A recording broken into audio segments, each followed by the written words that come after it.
Naghahanap ka rin ba ng mainit at masarap na gotong Batangas o kaya naman ay ang kumukulo at napakalambot na bulalo ng baka? Meron din sila ditong pares na tinitinda. Nagseserve sila dito ng lechon pares at saka beef pares o kaya naman ang kanilang sisig na talaga naman pandiinan din ang lasa. At dito mo nga lang yan matatagpuan sa Uno Bulaluhan, Gotong Batangas at Pares Mami. Na-located dito sa may Barangay La Huerta, malapit lang siya sa Alphamart. Dito lang sa may boundary ng La Huerta at ito yung kanilang parking space sa harap at meron ding additional parking space sa likod kung marami kayo. At kung dining area naman ang pag-uusapan, ito yung kanilang outdoor setup at syempre hindi mawawala yung kanilang indoor setup. Napakaluwag niyan kaya naman maraming pwedeng i-occupy pag pumunta kayo dito. Kaya naman pasyalan nyo na ang Uno Bulaluhan, Pares Mami at Gotong Batangas na located dito sa may Barangay La Huerta. So what's up mga ka-idol, Food Trippers TV here. It's another day, another food trip gala na naman ang pinuntahan natin. At mga ka-idol, nandito na ngayon tayo sa may Barangay La Huerta pa rin. Dito sa may Purok Uno. Actually, kahapon pa ako nagke-crave ng Gotong Batangas. Kasi kahapon, meron tayo na vlog at naubusan tayo ng Gotong Batangas. At ngayon mga ka-idol, may nadaanan tayo dito na bagong bukas lang din na store na nagseserve sila ng Gotong Batangas dito. Meron din silang bulalo, may pares, may sisig. Napakarami natin pwedeng pagpilian. Kaya naman mga ka-idol, nagke-crave na ako. Samahan nyo ako mag-food trip dito sa Uno Bulaluhan. Tara, kain tayo. So yun mga ka-idol, nandito na tayo sa Uno Bulaluhan na located dito sa may Purok Uno, Barangay La Huerta, Calamba City. Malapit lang to sa Alphamart at saka sa may Casa La Huerta. At eto na, matatapos na rin yata yung cravings natin sa Gotong Batangas. Dahil nakakita tayo dito ng Gotong Batangas at may bonus pa, may bulalo sila, may pares. So itong pares nila, meron silang lechon pares at beef pares. Kasi ito meron din silang sisig.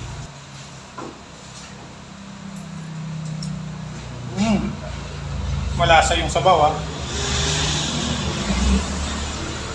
Wow.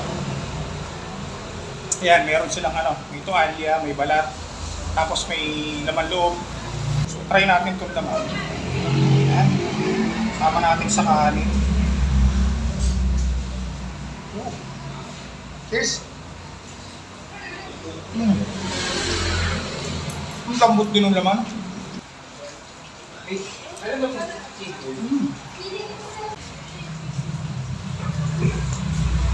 Ang sarap ng goto nila. So mga kaito, kung gusto nyo makatikim ng goto dito sa kanila, 70 pesos lang yung goto nila. Tapos kung may kasama na rice, 80 pesos lang. Ang sarap ng sabaw ng goto, tapos ang lambot ng laman.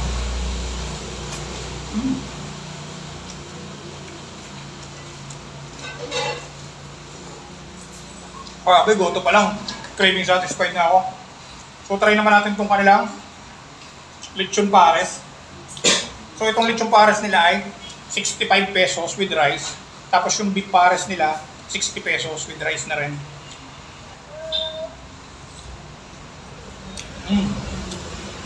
Sa broth, sakto lang. Hindi siya ganun katamisa, hindi ganun kaalat. Malapit yung pagka-broth niya. Tapos yan, nagsama lechon. Kuha natin ang chili oil.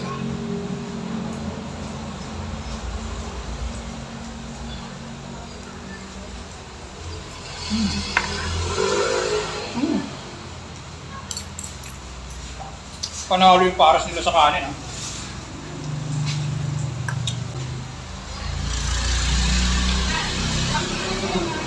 Ganito yung serving.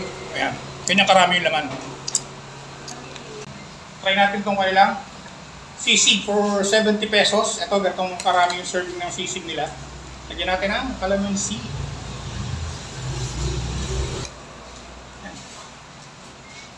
Sisig.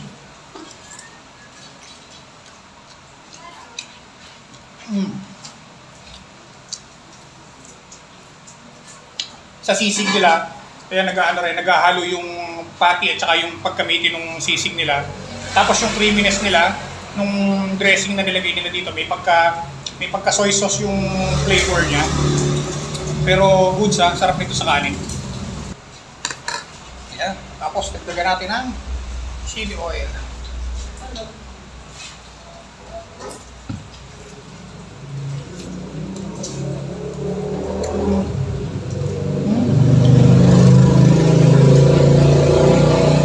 Panalo din yung sisig nila. So dito naman tayo sa kanilang bulalo, pork 100 pesos. Broad check muna tayo. napaka-beefy ng flavor. Ang daming laman, oh. Yan, oh. Ganyan kalalaki yung chunks ng goto nila. Tapos syempre, yan, merong kasamang gulay, merong mais. So yan, ito yung meat nung ano nila. Kita nyo yung lambot na yan. Yan ang hinahanap ko sa bulalo. Yung hindi ka na magpapakahirap na panggigilan yung pagnguya. So try natin with rice. Cheers.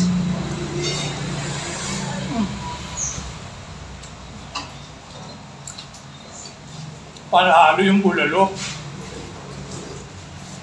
So yan mga ka-idol, kung nag-crave din kayo dito sa food trip gala na ginawa natin ngayong araw na to, dito sa Uno Bulaluhan, tumainad lang to dito sa may Purok Uno, Barangay La Guerta, Calamba City, malapit lang sa may Alpha Mart at malapit lang din sa Casa La Guerta. Actually, boundary lang to ng ano ng La Guerta at saka Palo Alto. Makikita nyo na itong pwesto nila dito. Meron silang outdoor setup, tapos ito meron din silang indoor setup. Ngayon, operating hours nila is from 6 AM hanggang 12 midnight. Pero they're planning na mag 24 hours na rin sila kasi ang dami nang pumupunta dito at na-try na rin yung kanilang mga foods na sineserve dito.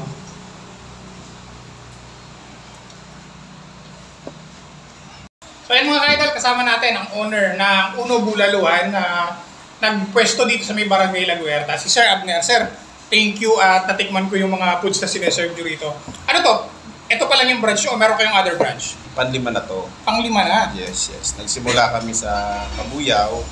Meron siyang isa doon. Then Santa Rosa. Merong isa sa Santa Rosa. Tapos Binyan, meron din isa. Malapit din lang sa Perpetual.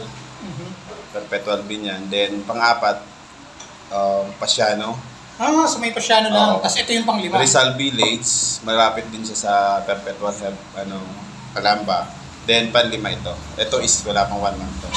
Ang isa sa branch ng Uno Bulaluhan ay nagkameron dito sa ating barangay, sa may Barangay La Guerta.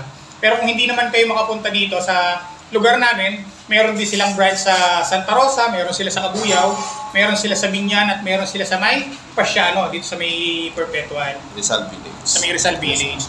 So, yung mga branch nyo doon, 24 hours na yan? Lahat yung 24 hours. So, ito pa lang yung hindi pa?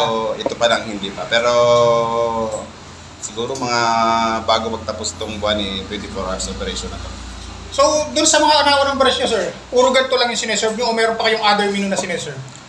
Yung sa Kabuyaw ko sa Binyan, meron yung Japanese restaurant din kasi Filipino and Japanese cuisine. So, parang fusion siya ng Japanese and Filipino cuisine? Yes. Meron akong ramen doon. Okay. Gyoza, yun.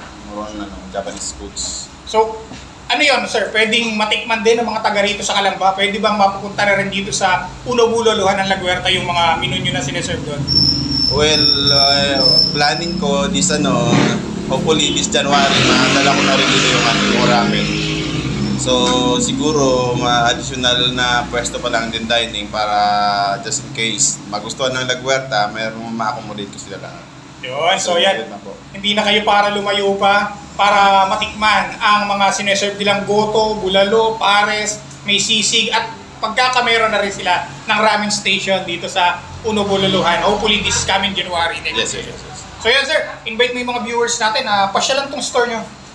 So sa lahat po ng nakakain na sa amin, then kung nagustuhan nyo yung aming menu dito, welcome. Then pakikalat na rin sa mga tropa nyo, mga colleagues, mga kaibigan, kapitbahay na di pa dito nakakapunta.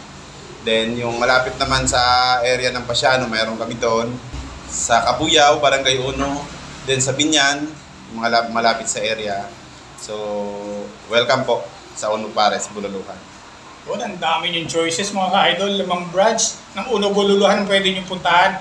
Kabuyaw, Santa Rosa, Binyan, Calamba sa may Pasiano at dito ang kanilang last branch dito sa may La Guerta, Calamba City sa may Upland. At malay nyo, soon, yan naman sa lugar nyo magkameron ng branch ng Uno Bulaluhan.